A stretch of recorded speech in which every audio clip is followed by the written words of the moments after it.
I teased this beforehand. Mariah May not re-signing with AEW. So tell me, Dutch, why does talent make it so? Oh, there's actually two prongs here with this question. Why does talent make it so obvious that they're not going to re-sign with the company? Because they announce it.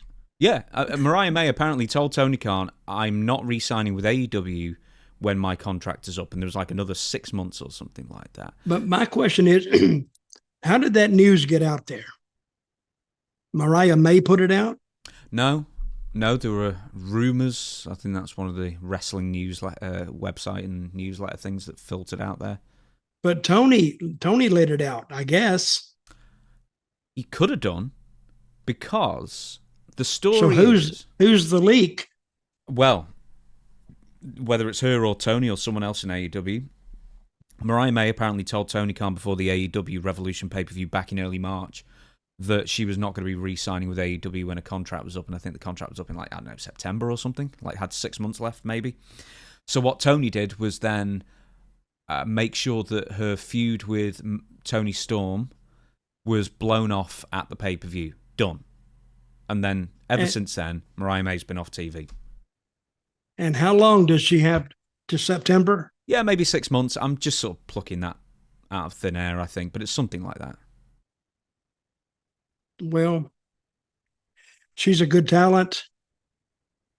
And I don't know, even if she was leaving, you can still, I don't know. That thing is considered when you decide a cutoff point for it. But see, if she hadn't let that out, or that news didn't get out, you could actually, you used to do, this is what I'm saying, could do a loser leave town, because without the internet and without all this and without vast knowledge of plans disseminated to millions of people, there would be a doubt on who would leave. Of course, wrestling figured out a way around that too.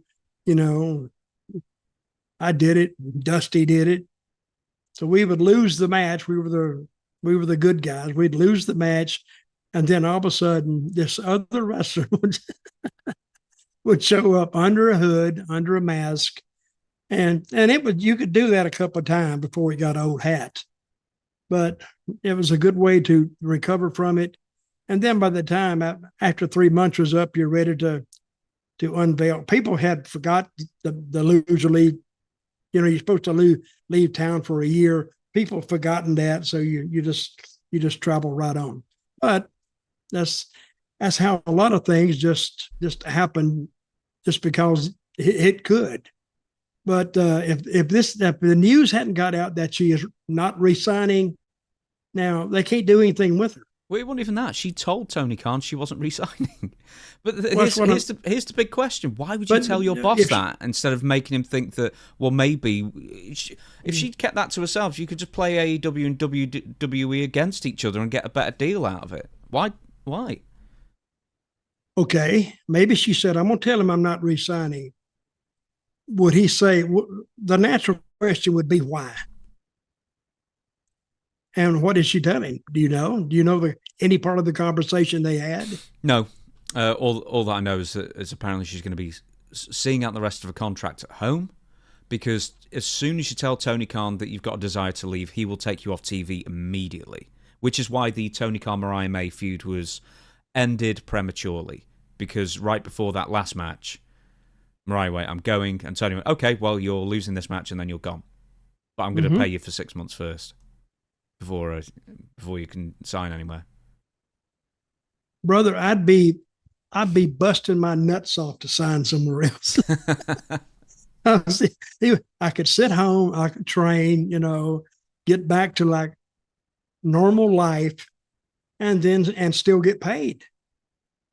But I don't see. There's a lot of things I don't understand about Tony Khan. Money is not one of his issues. He's got tons and tons and tons of money. But I think the wrestlers do play him for that, but he allows himself to be played. So if this is the way he's going to do business and he's going to pay everybody, okay. So You know what you should do is you should sign with AEW, and then as soon as the ink is dry, you say, "I'm thinking about going to WWE." that's it. And then he'll pay you to sit at home for 3 years. And some have sat home for 3 years. I've often wondered about his pay schedule. How many people does he have under contract? I heard 180 at one time. Yeah, but that's only the on-screen personnel. I mean, he's got dozens and dozens of, in backstage as well. And he's paying them? Oh God, yeah, he's paying everybody. I wrote a story for you, Dutch. He's not paying me. No, not yet. You need to be more pleasant to AEW. Right, I want to tell you a story because you mentioned Loser Leaves Town.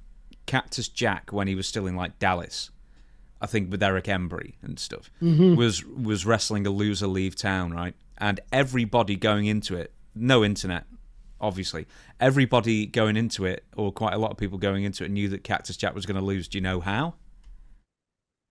He drove up in his car, packed. Even worse, he drove up with a U-Haul. Oh, that's been done before. You know who did that?